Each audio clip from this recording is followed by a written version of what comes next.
puasa dan pantang itu punya makna untuk diri sendiri dan juga untuk kehidupan kita di tengah umat.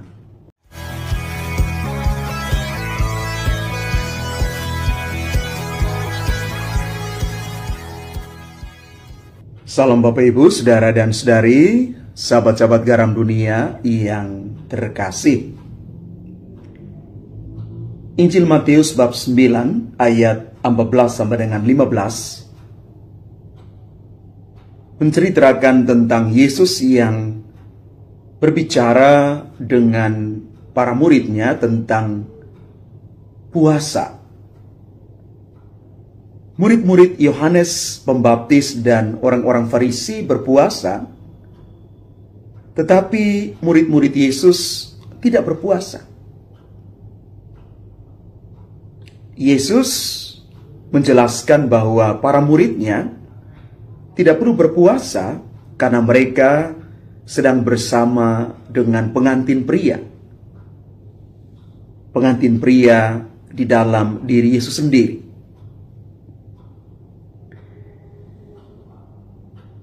Yesus menjelaskan bahwa puasa itu bukan hanya menjadi satu keharusan bagi para pengikut Kristus, tetapi lebih kepada pilihan pribadi. Inilah puasa dan kehidupan Kristen yang sesungguhnya. Karena itu, ketika orang berpuasa, orang harus tahu dengan jelas makna di balik puasa itu. Supaya dia bukan hanya menjalankan puasa sebagai satu tradisi, satu kebiasaan, tetapi dia mengetahui lebih dalam puasa yang sesungguhnya, yakni dia harus sampai pada satu titik berbela rasa pada dunia. Yesus bukan melarang para murid untuk berpuasa, tetapi Yesus mau meletakkan makna puasa itu pada tempatnya yang benar, pada tempatnya yang tepat. Yesus menjelaskan bahwa kehadirannya di antara para murid membuat mereka tidak perlu berpuasa. Mereka akan berpuasa pada saat Yesus meninggalkan mereka. Maka dari sini kita mau melihat perbedaan antara hukum lama dan hukum baru ketika menjelaskan dan juga menghidupi puasa itu. Yesus mau mengatakan kepada kita bahwa kehadirannya perlu membawa perubahan di dalam cara orang hidup dan beribadah.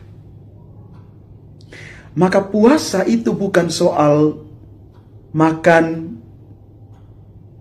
atau tidak makan, minum atau tidak minum. Pantang dan puasa itu yang kita jalankan bukan hanya sampai pada tahap makan dan minum saja yang diperbolehkan atau tidak diperbolehkan. Pantang, puasa, makan dan minum itu adalah hanya sarana, tapi bukan tujuan. Maka kalau kita hanya sampai kepada persoalan makan dan minum, soal mengurangi atau menghilangkan makan dan minum, kebiasaan-kebiasaan yang kita lakukan, maka kita masih dalam tahap masih menghidupi tradisi. Kita masih sampai pada taraf yang masih rendah, hanya menghidupi tradisi.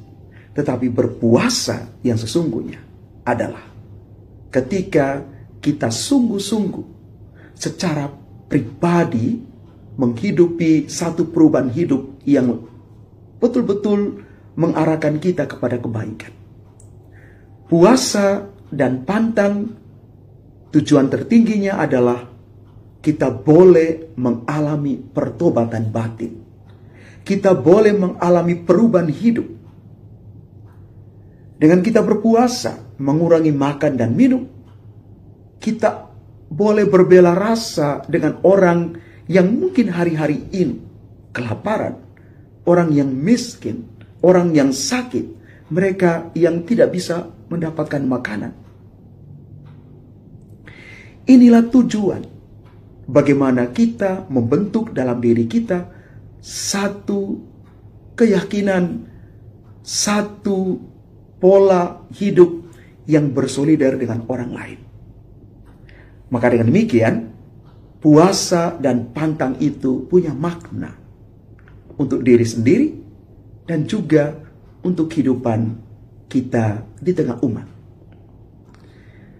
Maka mari Bapak Ibu, Saudara dan Saudari umat Tuhan yang terkasih, semoga kita boleh memaknai puasa dengan cara pandang baru, dan kita sungguh-sungguh mau melihat dan meyakini bahwa pantang puasa yang kita jalankan adalah kesempatan kita membaharui diri, membersihkan diri, mendewasakan hidup dan iman kita. Tuhan memberkati kita sekalian. Amin.